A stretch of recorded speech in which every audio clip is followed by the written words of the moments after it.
welcome back to episode 5 of the YMAO Podcast. I am Joemer. I am 27 and a software engineer, and I guess a podcaster now that we're on the 5th episode. And today I am going to be talking about, what I do every time I stream or record an episode, which is I talk about what I'm currently dealing with. And today I picked up a new book. It's called, just making sure on the camera that it caught it, but it's called The Myths of Happiness by Sonja, gonna murder her last name, Lyubomirsky. Lyubomirsky.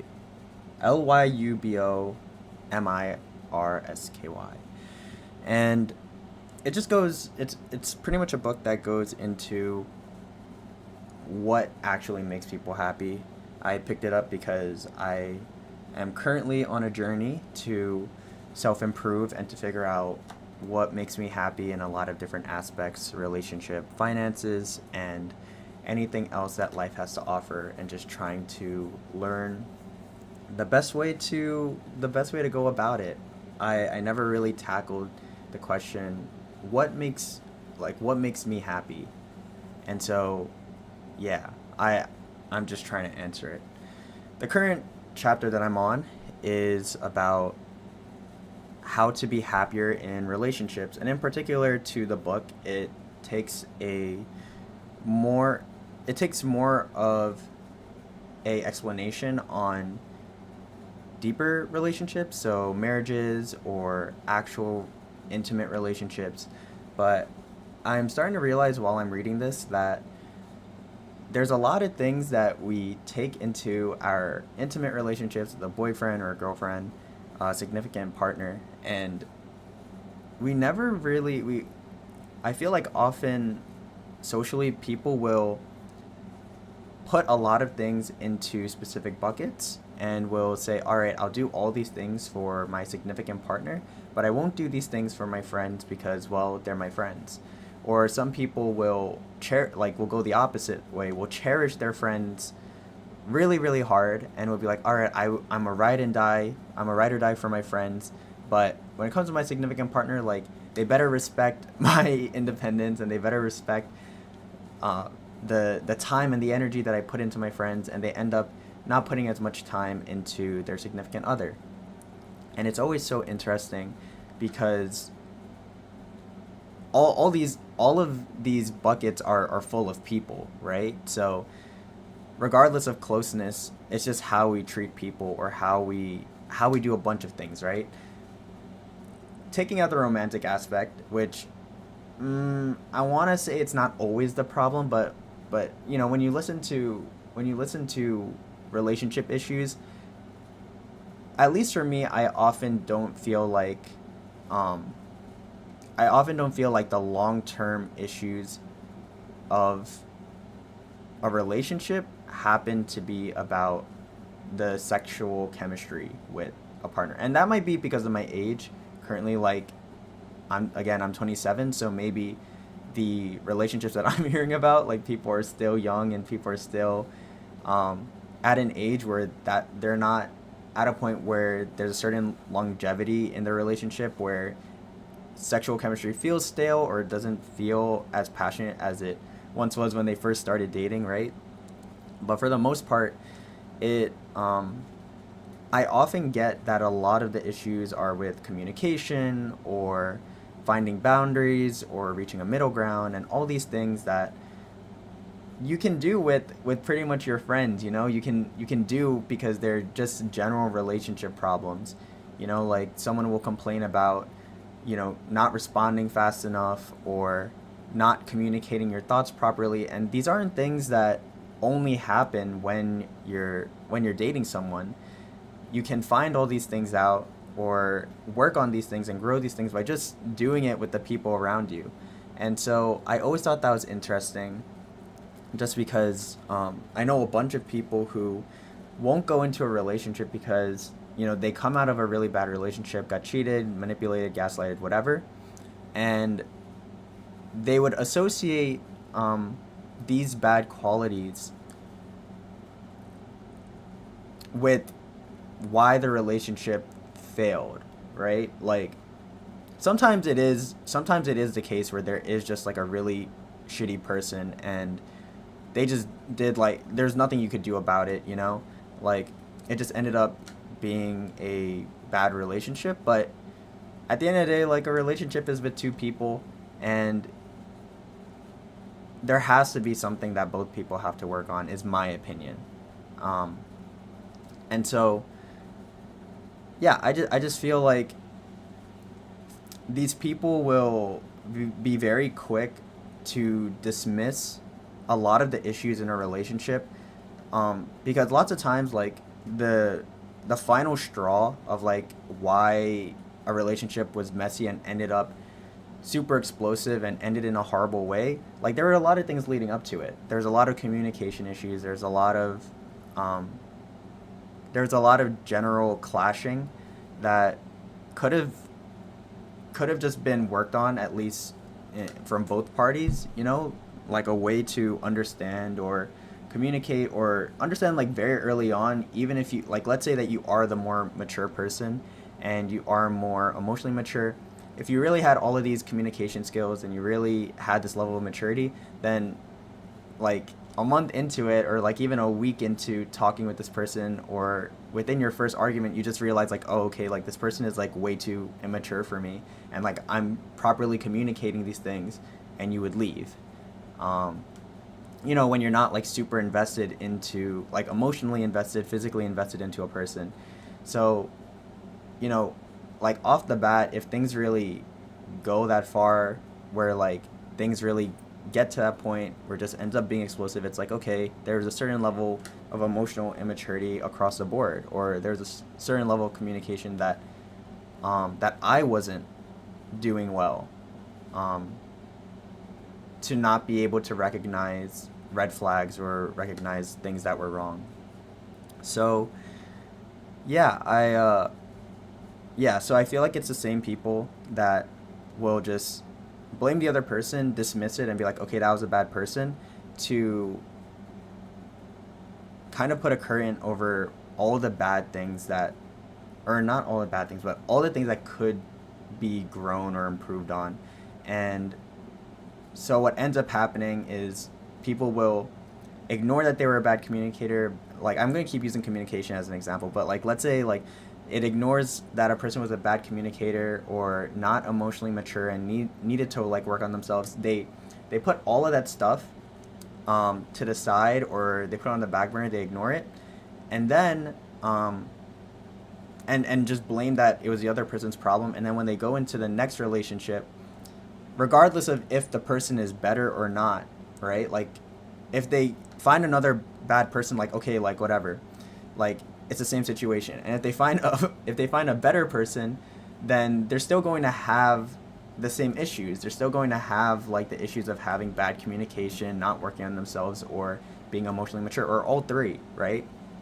So the issues that a person has doesn't really go away. And no person is perfect. Like, every human has their flaws. And so I don't know, it seems a little bit off to leave any relationship saying, like, hey, like, I couldn't do anything better, like, I did the best that I could. It's like, yeah, like, you probably did the best that you could, but even your, like, sometimes, like, even my best, like, I tell myself, like, even my best could have been better. Or you know, like, like, even though I tried my best, I could always improve in something. And no one really judges you for not being able to perform at a certain level at the time. It's just more about having the self-awareness to understand that it's okay that you didn't do certain things, but did you learn from it? Are you taking steps towards moving towards it? Because that's really where the growth is.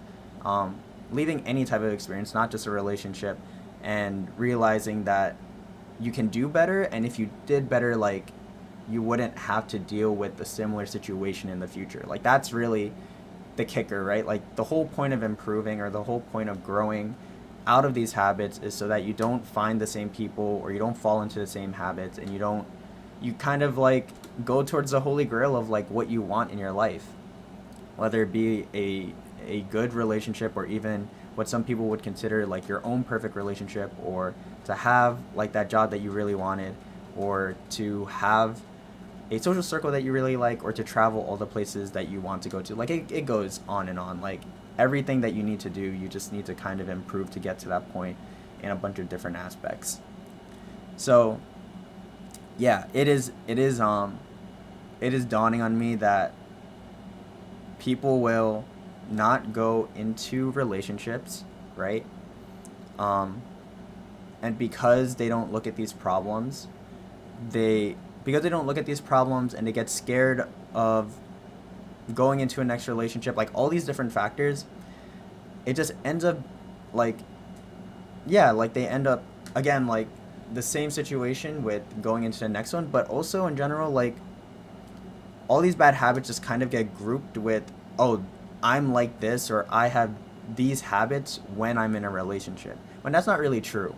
It's just that you spend more time with a particular person that these habits that you already have are kind of being amplified, right? Like if you're a bad communicator but you only talk to a friend once a week, then that friend that you see once a week is only going to see that you're a bad communicator once a week.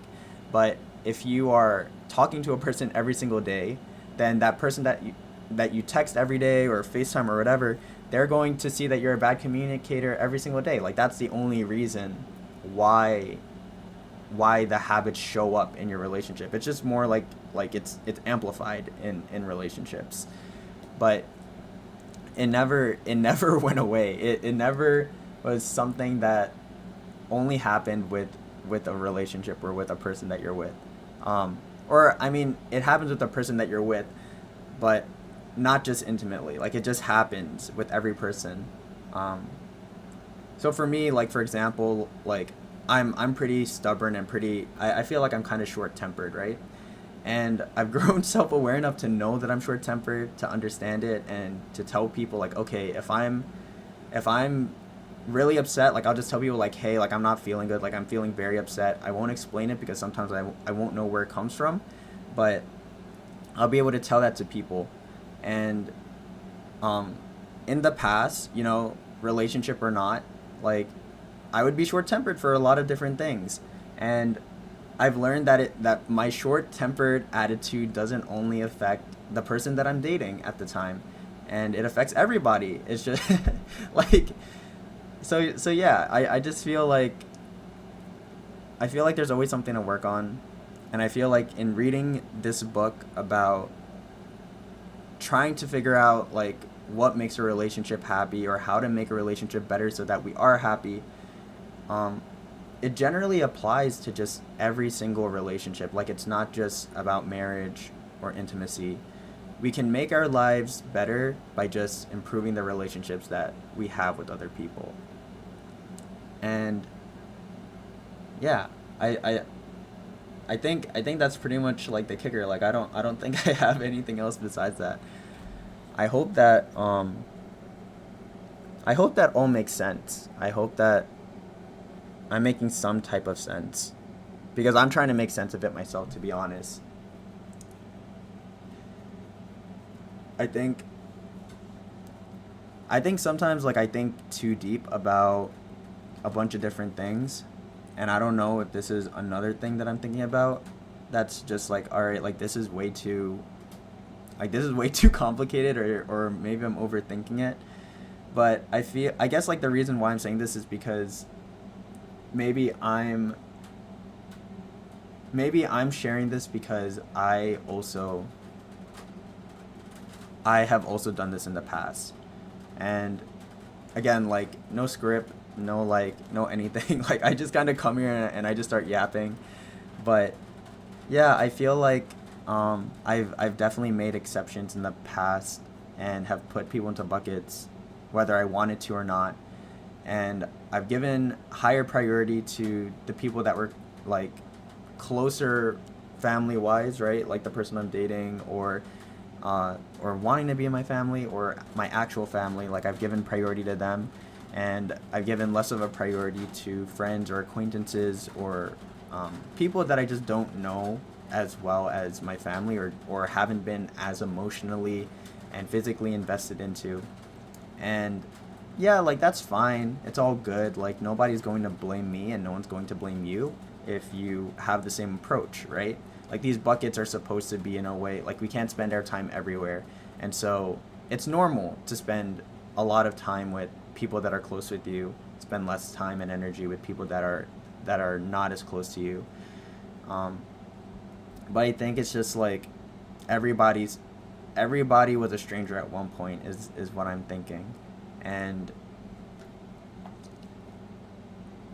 like to some degree, like maybe you don't have to go to the ends of the earth or across the oceans to do something for people, but I guess like I feel like I definitely give less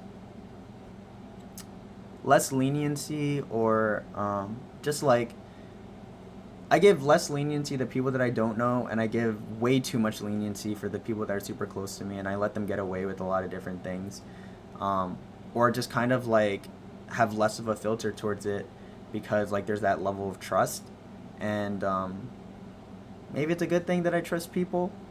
It's just I just feel I guess I feel like it should be a little bit more balanced out, like every situation that I have is a situation with a person, and regardless of closeness and everything, people are going to be people. People aren't going to respond perfectly, and people might do things that are questionable, and um and people are going to do things that aren't questionable and are actually really really nice. And I feel like action should action should be the thing that is rewarded in people regardless of closeness, right? Like if someone does a nice thing, it doesn't matter if they're close to you or if they're not close to you. They should just be met with like a friendlier demeanor, or a friendlier response to a lot of different things. And yeah, I think I'm just learning to do that a little bit better, learning to just treat people more equally, and be more open to just being a little bit more friendly towards people around me, whether I've met them or not. And I used to do it all the time as a kid, I think. When I was younger, I kind of just blind trusted everything and everyone. And what a life that was, to just be able to, like, hands free, just kind of like be yourself, put your 100% in. And if people don't put their 100% in, then it doesn't matter, because it's just like that's what you could do, and that's whatever. Like, it's not a big deal. But nowadays I think I've become stingy with how I use my time or my energy a lot more. And there's a lot more questions coming into it, like, oh, should I put my time into this person if they're not going to put their time into me, or like all this stuff. And it really shouldn't be like that. My parents always told me that if you're going to give something to someone, like anything, your time, your energy, your love, your care, your money, whatever it is, then you should be able to give it without, like, really giving something means to give it without wanting anything back. And I think it's just such a powerful thing to think about. Like, if you give something, then you shouldn't worry about if they're ever going to give it back to you in any capacity. If you give anything, it doesn't mean that they're your family forever. It doesn't mean that they're your friend forever. It doesn't mean they owe you a favor.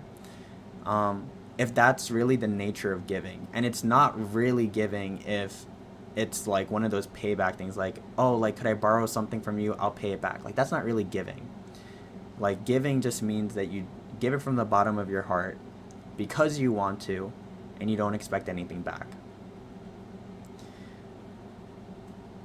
So yeah, I hope that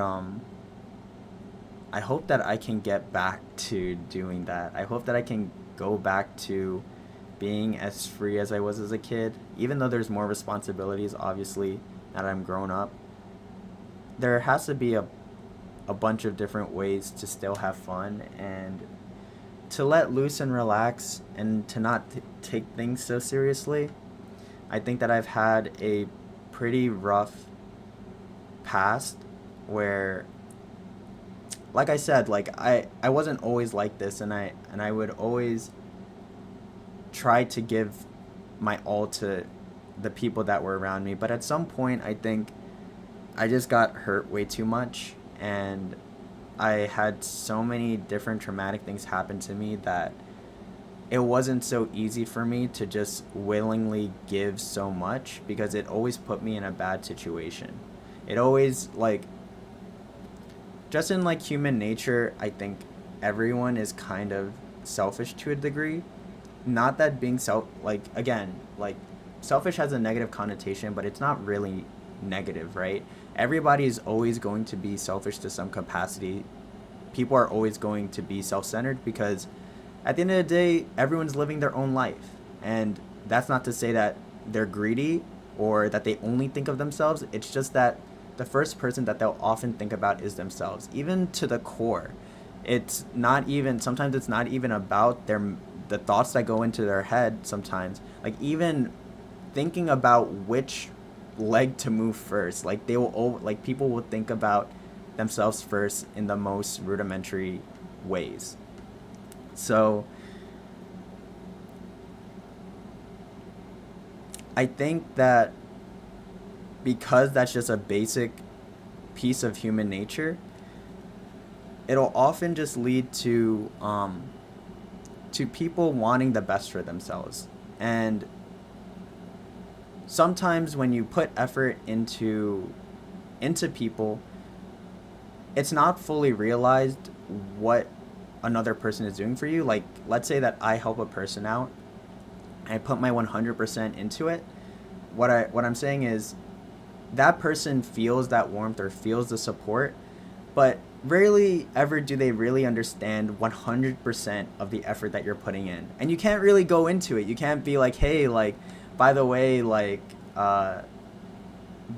Charles, like, I gave 100% of my effort. I did all of this, like, for you, because it sounds like it sounds rude. It sounds like you're not really there for the person and out of your own kindness, even if you do want to bring it up.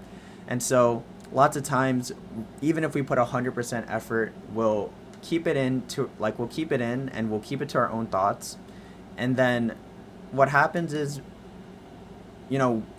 part of us feels a little bit underappreciated because we think, oh, like, do they really know the gravity of what I did for them? And the other person won't speak on it either because it's not really the topic of conversation. So on the bad side, they aren't aware and they aren't appreciative of what you do, and they don't understand 100% of all the effort that you put in. In that case, like, it kind of sucks, but you do that 1,000 times and it leaves a bad taste in a person's mouth, where, like, you do something and then a person, like, ignores you or doesn't like reciprocate in any way.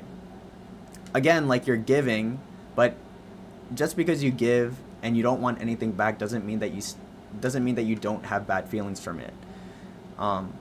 So there's that case, and there's the other case where a person is aware enough to understand all the things that you're doing, and they understand 100% of all the effort that you put in, and they're really appreciative, but then they'll forget to tell you about it.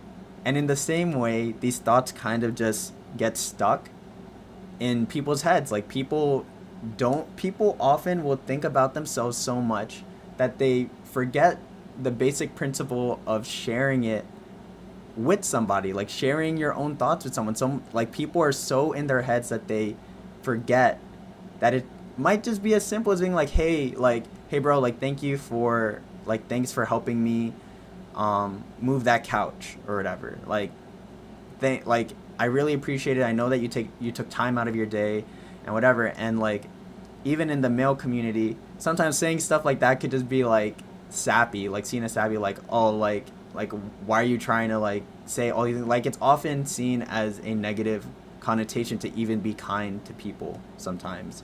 Or even people just, like, it's so rare that men, women, regardless, will not respond really well to positive comments, including me. Like, I am so not used to hearing positive comments across the board that oftentimes I will deflect, or I'll just be like, oh, like, I don't want to hear this, or just walk away, um or just won't really like recognize it, or really like stand in it and really sit in it and appreciate that somebody is being really kind to me. Because there's that fine line, right? Like, it's so weird. Like, we don't want to acknowledge it too much, because if we do, or we're proud of it, then we're cocky or we're boastful. And if we don't, and if we don't acknowledge it as much, then we're seen as humble, which is often seen as a good thing. Like, wow, that person's so humble. They're kind of like talking themselves down, in like a very like low key way. Like, they're like, we're not really like, oh, we're stupid, but it's just like, oh, like, it's no big deal or whatever. Like, people will think that, like, oh, this person's great because they're humble. But what it really just does, like, the whole social dynamic does, is it just promotes us to not be proud of ourselves, and it promotes us to not speak about our feelings across the board. And so overall, man, I'm pretty sure, all right. Because this is live, like, I just often get distracted sometimes, but yeah, sorry, my phone, my bad. I need to flip this really quick. Okay, so yeah, I feel like what I'm trying to get from all of this is, or what I'm trying to share is, I'm often sharing things that I'm learning in real time. What I'm learning personally is that I have to be a little bit more vocal with telling people that I appreciate them, and taking the time to do actions that are appreciative, like, give back to the community, give back to the people that have shown effort. It's not that I don't do it, but to be intentional about it is a different thing. And the reason why I want to do all of this is because it's important to be intentional, because it makes your life better. It makes your relationships across the board better. And it just leads to a lot of opportunities in general to be seen as like kind and friendly, and in your own way, right? Like, you don't have to go up to people, and you don't have to be extroverted if you're not extroverted, but everyone has their own small little things that they can do in order to give without wanting anything back. Even if it's just like the people in your life now, just think about what people have done. Try to just like, or maybe just be more aware of it. You don't have to think back, because honestly, like, that might be a tricky road. There might be a lot of mixed feelings with thinking about the past, but maybe think about the next time that someone does something nice, and think about just saying thank you at the barest form, because it's actually very surprising that if it's interesting, because going back to the example of, if you do something nice, you have 100%, like, you put your 100% effort into it, and then somebody only understands 50% of it. It's actually not that hard to get that person to go from 50% to 100%. All that really needs to be done is to help kind of like stir the, like, how people stir the pot when it comes to making people angry? You can actually stir the pot the other way and make people happier. And so if you say, like, thank you for the day, or thank you for like thanks for, like, let's say you help someone move a couch, right? Like the example, you help someone move a couch, they bought you food. You say thank you for the food. It'll kind of like stir the pot in a way where it'll make people think like, right, like, I actually have never said thank you to Joemer. Like, I have never actually thanked the person for helping me move the couch in the first place. Granted, most people will off the bat say thank you for moving the couch, like, at the end of the day. But not everyone will. And not everyone will understand cues, and not everyone will be on the same page as you. Even your closest friends or your closest family are not going to always be on the same page, because they're not you. They don't know the thoughts in your head. And lots of times there will be people with off days that will just be tired, and they won't get it, even the people that understand you to a T. There will be off days, and on those off days, it's important to just share your thoughts, because your thoughts matter. And I guess another thing that I'm trying to prove, just like your thoughts matter, this is my 5th episode that I'm recording, where maybe like not as many people are watching, but I know my thoughts matter, and I know that it'll maybe make a difference to at least one person that watches it.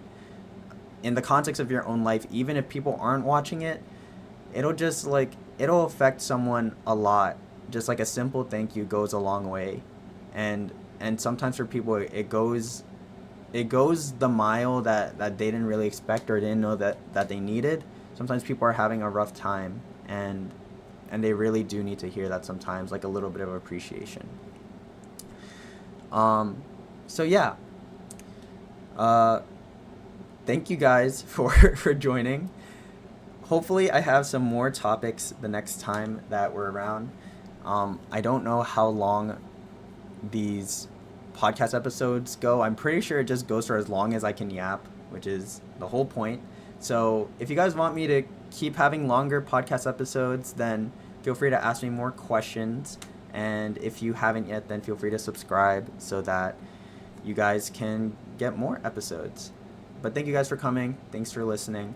And if you if you're live and you didn't catch the whole thing, then it's gonna go live it's gonna go into the videos after this, so you can watch the whole thing. And I'll see you in the next one. Have a good night.